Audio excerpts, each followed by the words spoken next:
Warangal Khammam Nalgonda graduate MLC ఉప ఎన్నికల ఓట్ల లెక్కింపు కొనసాగుతోంది. నల్గొండలోని దుప్పలపల్లి గోదాంలో కౌంటింగ్ ప్రక్రియ జరుగుతోంది. ఉదయం 8 గంటల నుంచి మధ్యాహ్నం 3:30 నిమిషాల వరకు బండిల్స్ ప్రక్రియ ప్రారంభమైంది. అనంతరం మొదటి ప్రాధాన్యత ఓట్ల లెక్కింపుతో పాటు చెల్లని ఓట్ల తొలగింపు ప్రక్రియ ప్రారంభమైంది. 3 ఉమ్మడి జిల్లాలో 605 పోలింగ్ స్టేషన్లలో నమోదైన ఓట్లను 3 విడతలుగా లెక్కించే విధంగా ఏర్పాటు చేశారు. బ్యాలెట్ ఓట్లు కావడంతో ఫలితం వెలువడడానికి 2 రోజుల సమయం పట్టే అవకాశం ఉంది.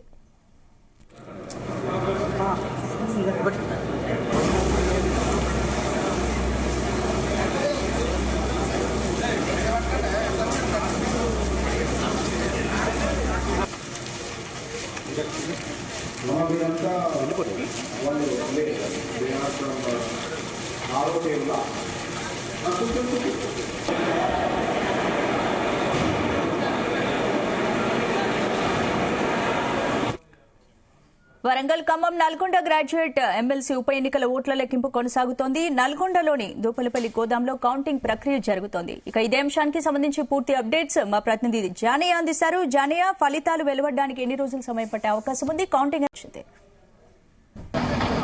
స్పందన. వరంగల్ ఖమ్మం నల్గొండ పట్టభద్రుల ఎమ్మెల్సీ ఉప ఎన్నికకు సంబంధించి కౌంటింగ్ ప్రక్రియ అయితే ఇంకా కొనసాగుతుంది.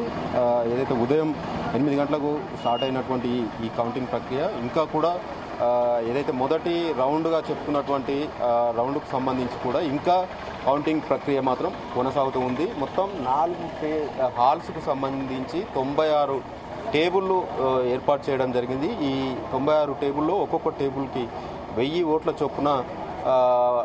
ఓట్ల చొప్పున వారికి అందజేయడం జరిగింది. ఆ 1000 ఓట్లను వాళ్ళు ఏజెంట్ల సమక్షంలో కౌంటింగ్ చేపడుతున్న పరిస్థితి అయితే కొనసాగుతుంది. అయితే ఈ 96 టేబుల్లకు సంబంధించి ఒకే టైంలో అంటే మధ్యాహ్నం 3:30కి ప్రారంభమైనటువంటి ఈ కౌంటింగ్ ప్రక్రియ ఏదైతే లెక్కింపుకు సంబంధించి ముందుగా మాత్రం బెండిల్స్గా 25 బెండిల్స్గా కట్టలు కట్టిన తర్వాత 3:30కి ఈ బ్యాలెట్ పేపర్ ఏదైతే ఉందో దాన్ని ఓపెన్ చేసి ఏజెంట్లకు చూపుతూ ఎవరికి మొదటి ప్రాధాన్యత వేశారనే దాని విషయంలో వారికి కేటాయించినటువంటి బాక్స్లో ఈ వ్యాలిడ్ ఓట్లను వేస్తున్నారు.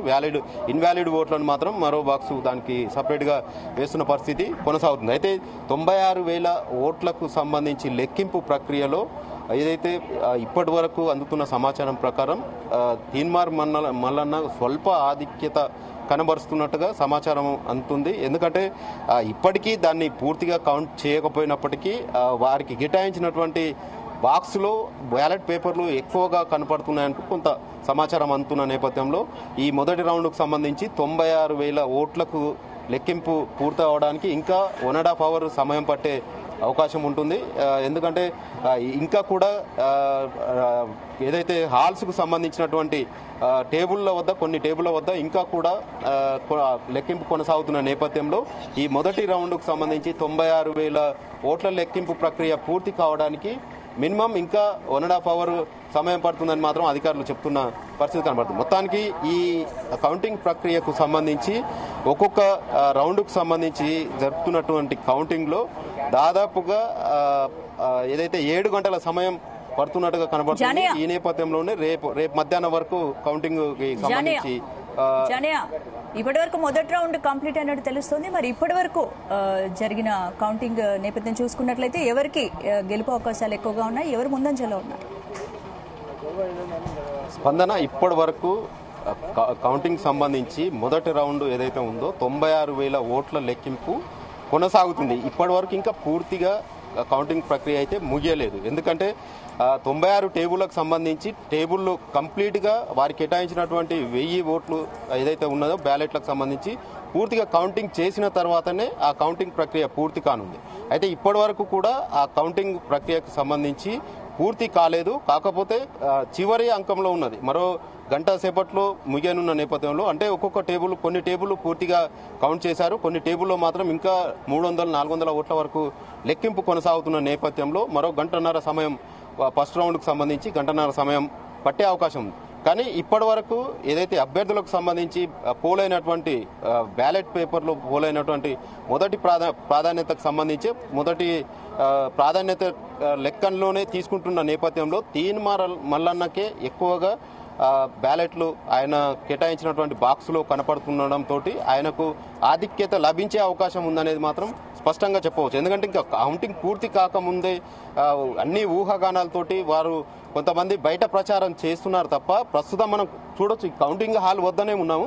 కొద్దిసేపటి క్రితమే అధికారులు కూడా కౌంటింగ్ ప్రక్రియ ఇంకా కొనసాగుతుందని కూడా చెప్పారు. మొదటి రౌండ్కు సంబంధించి 96,000 ఓట్లు ఏదైతే బ్యాలెట్ పేపర్లు ఉన్నాయో ఆ బ్యాలెట్ పేపర్లకు సంబంధించి పూర్తిగా కౌంటింగ్ కాలేదని చెప్తున్నారు. ఆ కౌంటింగ్ సంబంధించి పూర్తి కావాలంటే ఇంకా 1 గంటన్నర సమయం పడుతుంది అనేది మాత్రం అధికారులు చెప్తున్న నేపథ్యంలో ఈ ప్రక్రియకు సంబంధించి రాత్రి 10 గంటల వరకు ఈ 96,000 ఓట్ల లెక్కింపుకు సంబంధించి ఏదైతే ఉందో దానికి సంబంధించి మొదటి రౌండ్ ఫలితం అయితే వచ్చే అవకాశం కనబడుతుంది. అయితే ఇందులో ఈ 96,000 ఓట్ల లెక్కింపుకు సంబంధించి ట్విస్ట్ ఏంటంటే ఇన్వాలిడ్ ఓట్లు మినిమం ఒక్కొక్క టేబుల్లో దగ్గర దాదాపుగా 50 నుంచి 70 ఓట్ల వరకు ఇన్వాలిడ్ ఓట్లు చెల్లుబాటు కావడం లేదనేది ఇన్వాలిడ్ బాక్సులో పడుతున్న నేపథ్యంలో ఈ ఇన్వాలిడ్ ఓట్లు దాదాపుగా మొత్తం 3 రౌండ్లకు సంబంధించి పూర్తయ్యేసరికి 30,000 దాటే అవకాశం ఉందనేది అధికారులు ఒక అంచనా వేస్తున్నారు. ఎందుకంటే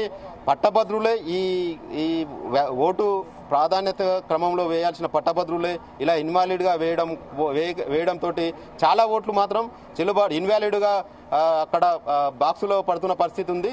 కొన్ని బాక్సుల్లో అయితే కేవలం 2, 3 వేశారు. 1వ నెంబరు అనేది ఫస్ట్ 1వ ప్రాధాన్యత వేయకుండా 2, 3 వేయడం, అలాగే వాళ్ళకి కొన్ని చోట్ల టిక్ మార్క్ పెట్టడం, కొన్ని చోట్ల అందరికీ ఒకే 1 నెంబర్ వేసుకుంటూ వెళ్ళడం, ఇలాంటి క్రమంలో ఈ వ్యాలిడ్ ఓట్లు అనేది ఇన్వాలిడ్గా మారడంతో కొంత మేర మాత్రం అభ్యర్థులకు సంబంధించి ఇటు కాంగ్రెస్ కావచ్చు, బీఆర్ఎస్ కావచ్చు, బీజేపీ ముగ్గురు అభ్యర్థుల్లో మాత్రం తీవ్ర స్థాయిలో టెన్షన్ కనబడుతుంది. ఎందుకంటే అక్కడ పోల్ అవుతున్నటువంటి బ్యాలెట్ పేపర్లను చూస్తుంటే వారికి ఎవరికి మెజార్టీ వస్తుందని మాత్రం కొంతమేర రేపు ఉదయం వరకు మాత్రం వేచి చూడాల్సిన అవసరం ఎంతైనా ఉంది. స్పందన.